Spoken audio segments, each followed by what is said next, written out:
Assalamualaikum dan selamat malam para pembaca seputar Forex. Perkenalkan, nama saya Rizky Rosadi, salah satu kontributor analisa di seputar Forex. Hari ini hari Rabu tanggal 18 Maret 2020.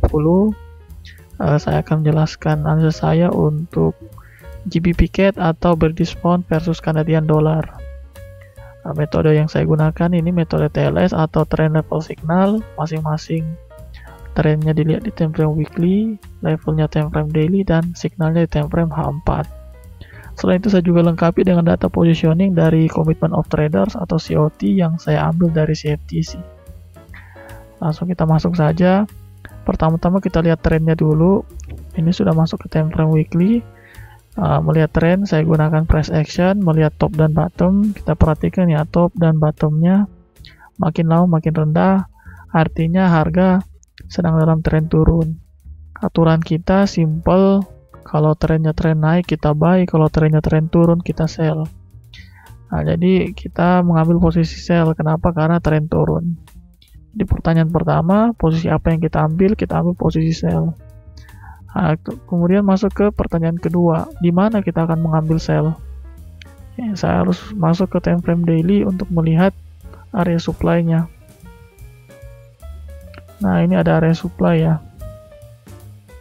Nah, ini area supply-nya di sekitar 1 poin. Nggak kelihatan ya. Ini 1.7209 sampai 1.7304. Jadi area supply-nya sudah kita dapat. Kenapa kita mau masuk sell di sini? Karena dia terdapat harga reject di area supply. Artinya ada seller di sini. Kita selalu punya prinsip trennya tren turun dan kita nunggu area-area rejeksi atau area-area yang ada reversal. Di sini ada terdapat tanda bahwa ada seller di sini. Jadi levelnya sudah kita tahu ya, levelnya di 1.7209 sampai 1.7304. Terus yang terakhir kita lihat time frame H4 untuk untuk konfirmasi signal. Nah, ini di H4, time frame H4-nya kita perhatikan. Nah, ini dia. Ini kita masuk sell ya, posisi sell-nya. Bisa kasih lihat biar kelihatan TP-nya ya. Nah, ini ya.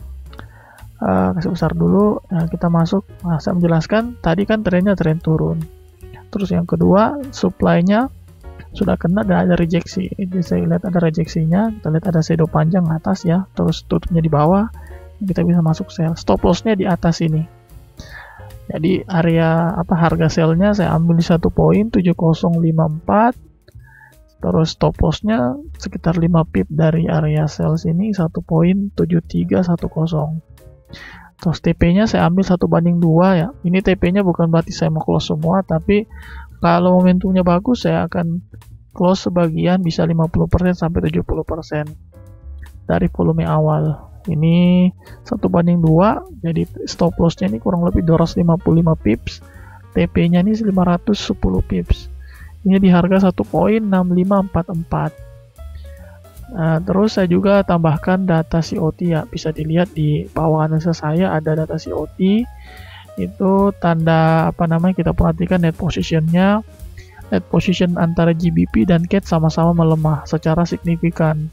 Kalau GBP melemahnya sebesar 8.834 dari 35 ribuan menjadi ke 26.000. Ini cukup besar. Sedangkan CAD juga tidak kalah besar, dari yang tadinya plus 12.000 menjadi dari plus 10.000 menjadi minus 1.000. Jadi tadi plus jadi minus. Jadi sama-sama lemah, tapi secara price action, secara secara trennya ini masih tren turun. Jadi kita ngambil sell. Dari segi fundamental juga GBP sangat lemah ya. Sama-sama lemah. GBP ini habis pemotongan suku bunga, terus juga makroekonominya juga sedang memburuk. Sedangkan Kanada ini dipengaruhi oleh selain pemotongan suku bunga juga harga minyak ya yang sedang anjlok. Terus ya sebelum saya akhiri, saya rekap sedikit. Yang pertama, trennya tren turun. Tadi kita lihat di time frame weekly. Saya urus levelnya di 1.7209 sampai 1.7304. Harganya sudah kena ke area supply-nya atau area sell-nya dan ada rejeksi. Terus di H4 nya sudah ada konfirmasi top, ini ada candlesticknya ya, bisa kelihatan yang candlestick yang ini. Tutup di sini, kita sell, stop lossnya di atas. Nanti kalau momentumnya bagus kita akan re-entry sell lagi di bawah. Tapi kalau momentumnya bagus, kalau tidak ya kita bisa close. Yang penting jangan sampai harganya balik tapi kita nggak close. Kita cari momentumnya bagus. Mungkin itu saja yang bisa saya sampaikan. Kurang lebihnya mohon maaf. Kalau ada pertanyaan silahkan isi di kolom komentar di bawah. Terima kasih. Assalamualaikum warahmatullahi wabarakatuh.